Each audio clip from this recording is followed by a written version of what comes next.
Selamat pagi semuanya. Kenalkan, saya Rio Nursubakti Putra. PT Industri Jamu dan Farmasi Sido Muncul adalah perusahaan jamu tradisional dan farmasi dengan menggunakan mesin-mesin Muktahir. Berawal pada tahun 1940 di Yogyakarta dan dikelola oleh Nyonya Rahmat Sulistyo. Sido Muncul yang semula berupa industri rumahan ini secara perlahan berkembang menjadi perusahaan besar dan terkenal. Adapun produk unggulan Sido Muncul yang sudah dikenal oleh banyak orang, yaitu tolak angin dan Kuku Bima Energi yang sudah dikatakan di sini. Nah, kalian pasti tahu dong produk-produk ini. Dua produk yang cukup terkenal, bukan? Nah, setelah kita mengenal apa itu PT Industri Jamu dan Farmasi Sido Muncul, seperti barang-barangnya yang tadi kita tunjukkan, yang saya tunjukkan tadi.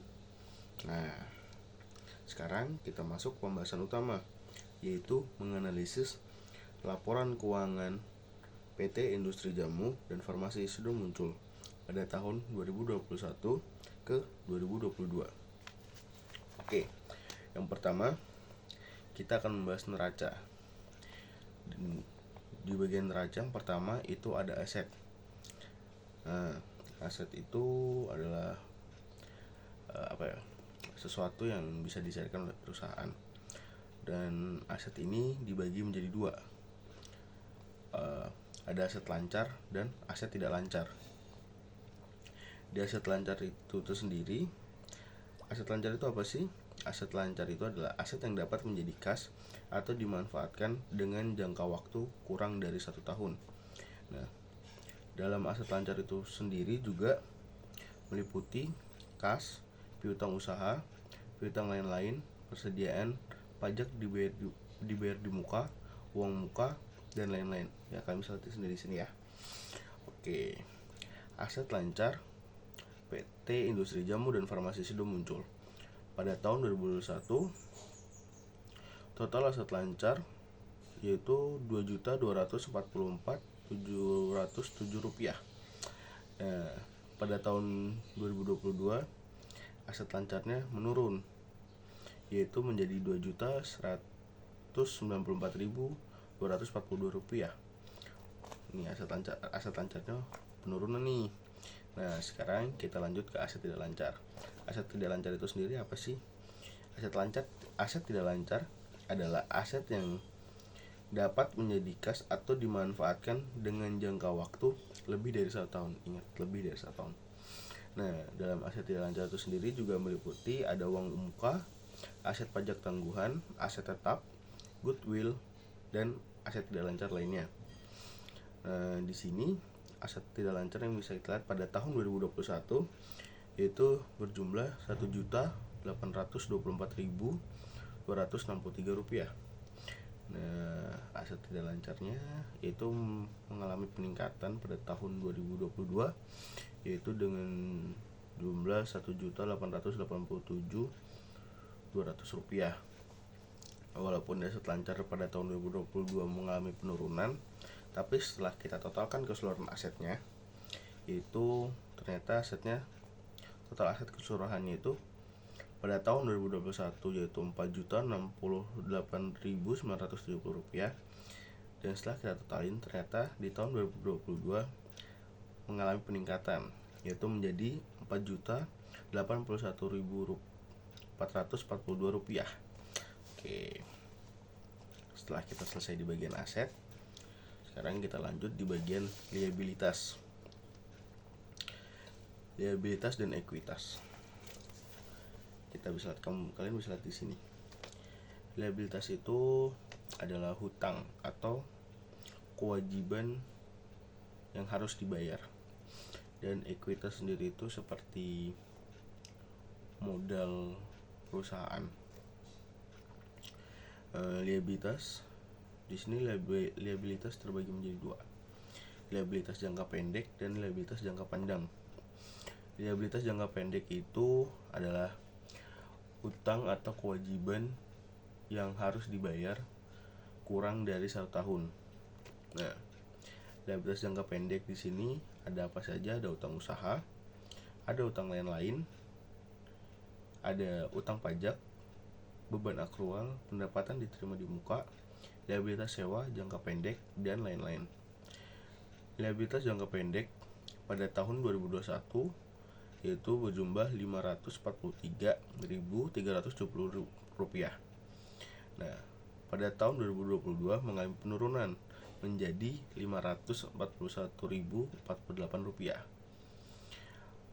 Dan setelah itu kita lanjut ke liabilitas jangka panjang. Liabilitas jangka panjang ini apa? Yaitu hutang atau kewajiban yang harus dibayar lebih dari 1 tahun.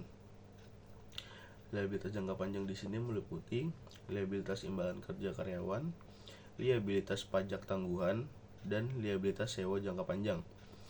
Total liabilitas jangka panjang pada tahun 2021 yaitu berjumlah Rp54.415 dan mengalami penurunan pada tahun 2022 yaitu dengan jumlah Rp34.919.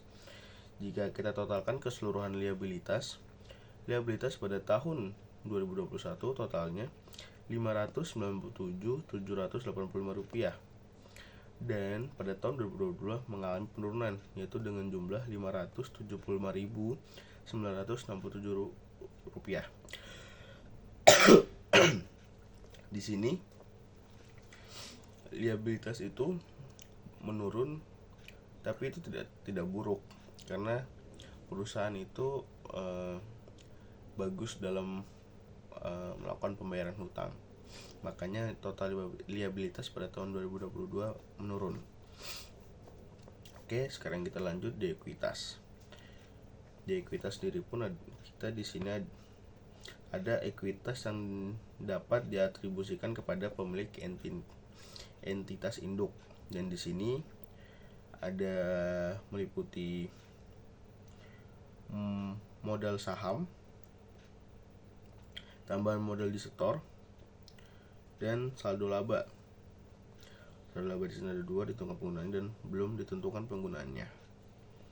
Oke, setelah kita totalin ekuitas yang dapat diatribusikan kepada pemilik entitas induk.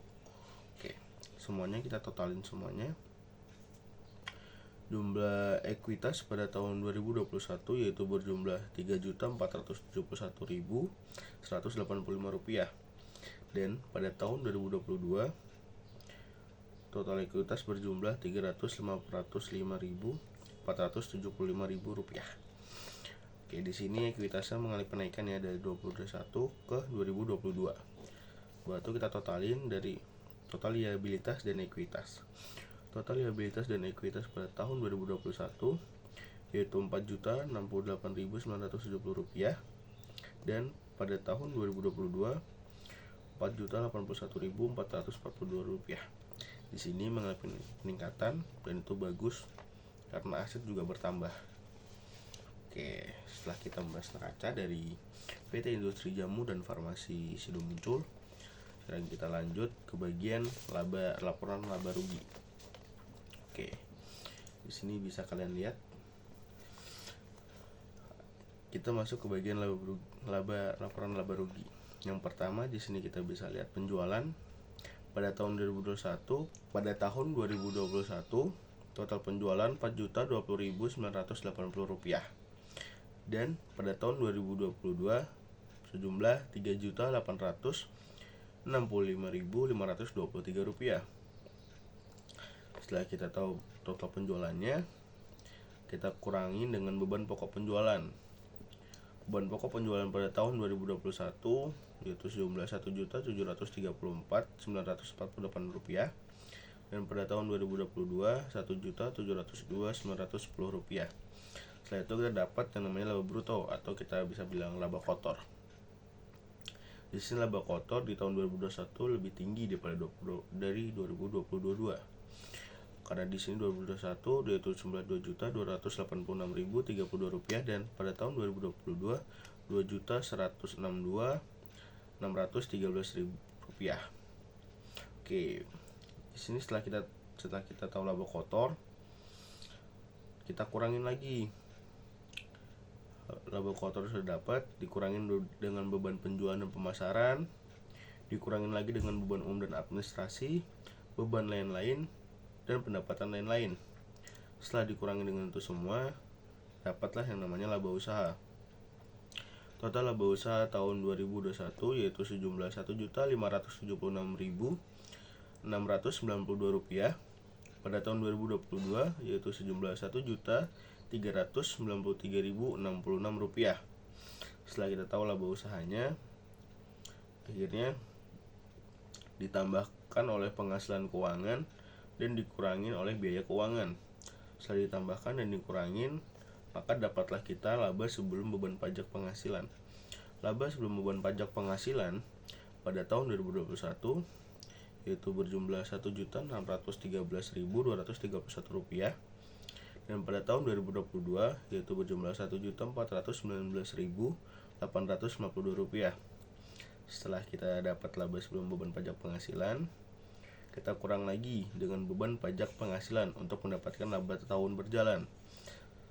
Setelah dikurangi dengan beban pajak penghasilan, maka total laba tahun berjalan pada tahun 2021 yaitu berjumlah Rp1.260.898, dan pada tahun 2022 yaitu berjumlah Rp1.104.714. Di sini masih ada lagi bawahannya, yaitu penghasilan atau rugi kompresif lain. Komprehensif itu lebih ke arah seperti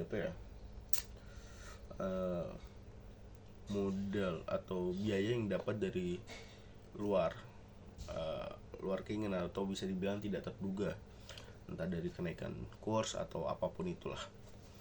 Nah, di sini penghasilan rugi kompresif lain. Di sini ada pos yang tidak akan diklasifikasikan ke laba rugi, laba pengukuran kembali atas liabilitas tambahan kerja, pajak penghasilan terkait dikurang, terus pos yang akan dihasilkan dikurang lagi. Akhirnya kita dapat penghasilan kompresif lain tahun berjalan setelah pajak pada tahun 2021 yaitu berjumlah Rp7.365, tahun 2022 yaitu berjumlah Rp11.521. Setelah kita tahu penghasilan ruginya, baru kita totalin, kita tambah dari laba tahun berjalan sama penghasilan kompresif lain tahun berjalan setelah pajak. Total penghasilan kompresif tahun berjalan pada tahun 2021 yaitu Rp1.268.263, dan 2022 yaitu berjumlah Rp1.116.235. Nah, ini bagian terakhir dari laba rugi, yaitu ada laba tahun berjalan yang dapat diatribusikan kepada, nah di sini ada dua, pemilik entitas induk dan kepentingan non pengendali. Tapi yang ada hanya pemilik entitas induk, yaitu ada berjumlah 1 juta pada tahun 2021 berjumlah Rp1.260.898, dan pada tahun 2022 yaitu berjumlah Rp1.104.714. Itu totalnya, dan habis itu kita cari total penghasilan komprehensif tahun berjalan yang dapat diatribusikan kepada pemilik entitas induk pada tahun 2021 yaitu berjumlah Rp1.268.263, dan pada tahun 2022 yaitu berjumlah Rp1.116.235. Dan ini adalah seluruh laporan keuangan yaitu dari neraca dan laba rugi. Oke, jadi gimana semuanya? Apa paham? Kalau mungkin ada yang kurang paham bisa di komentar apa gimana, yaitu kalian. Sekian pembahasan kita tentang PT Industri Jamu dan Farmasi Sido Muncul. Dari mungkin sedikit sejarah barang yang produk mereka yang lumayan terkenal, dan sedikit membahas tentang neraca dan laba rugi dari PT Industri Jamu dan Farmasi Sido Muncul. Sekian dari saya. Terima kasih. Bye bye.